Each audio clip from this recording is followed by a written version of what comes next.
Well, anyway, what is the exact extent of the current global nuclear arsenal? And by the way, Professor, you don't have any classified information that you could mistakenly give away here, do you? Oh, no, it's not necessary to have that. Actually, the transparency is not what it should be. It's the people that provide the numbers that I'll give you are experts and they have contacts, but the governments don't really readily give this out anymore. It's getting harder and harder to get very accurate information. But historically, we know that right about now there's something between 15 and 16,000 intact nuclear weapons in the world in a global nuclear arsenal. And the U.S. and Russia probably have 15 out of the 16,000, let's say. And you mentioned that 93% in your opening. That's about right. So that's why it's so important to focus on the U.S. and Russia, because first of all, the country that comes in next is France with 300. And so there's orders of, it's so many more times greater numbers that the U.S. and Russia have compared to anybody else. That's where you have to start. Now, if you look at what the weapons are, we each have, U.S. and Russia each have approximately 2,000 nuclear weapons that are deployed for immediate use. So a lot of them are kept in reserve. But 2,000 weapons each would be more than enough to wipe out the human race. Really? Yeah, and of these, the U.S. and Russia each have about 1,000 strategic nuclear weapons. They call them launch-ready. They're ballistic missiles that are armed with nuclear warheads. They can be launched in 2 to 15 minutes. And once they're launched, they can't be recalled. And as you mentioned earlier, it takes 30 minutes to as little as 9 to 10 minutes for them to reach their targets. I had heard years ago that by mutual agreement, I was always in real doubt about this, but by mutual agreement, we had both retargeted all of our ICBMs into the water, into the ocean. Yes, that was a kind of a PR ploy that Clinton and Yeltsin had. Clinton repeated it quite a bit during one of his election campaigns. But the reality of nuclear targeting is that it takes about 10 seconds to retarget a warhead. All these missiles are hooked up to computers.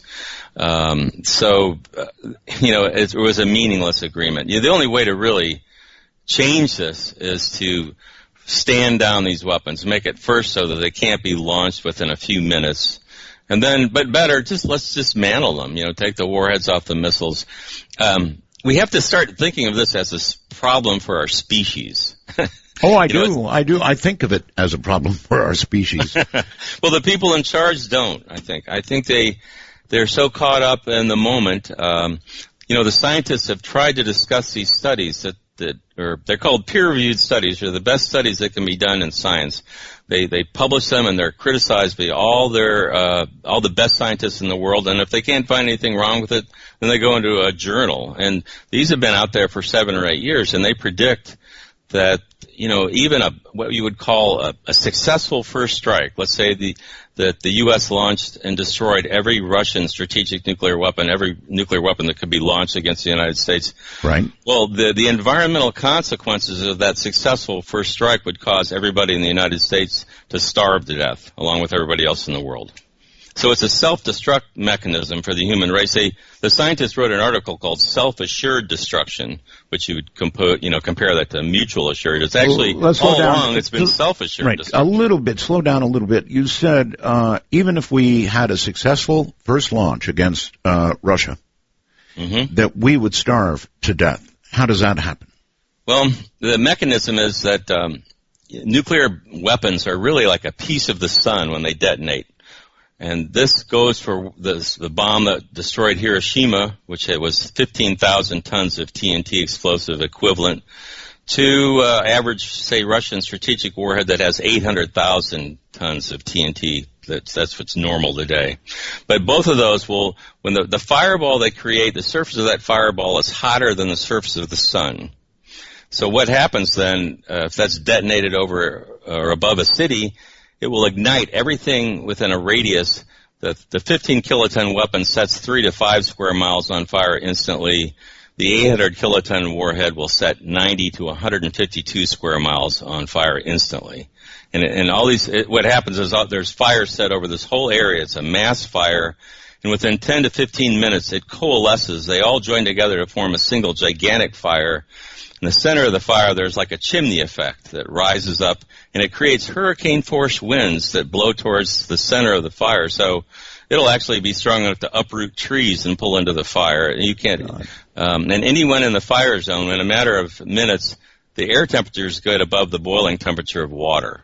And we first saw a mass fire like this in Dresden and Hamburg and Stuttgart during World War II when the British firebombed the German cities. Oh, yes. They weren't even able to go into those cities for quite a few days in tracked vehicles. It was too hot. And even anybody that was in a deep shelter suffocated or baked, basically. It's horrible, but it's true. And so we firebombed Tokyo, for example, with conventional, firebombs like napalm. 100,000 Japanese died in that raid. And then we went on to Hiroshima and Nagasaki.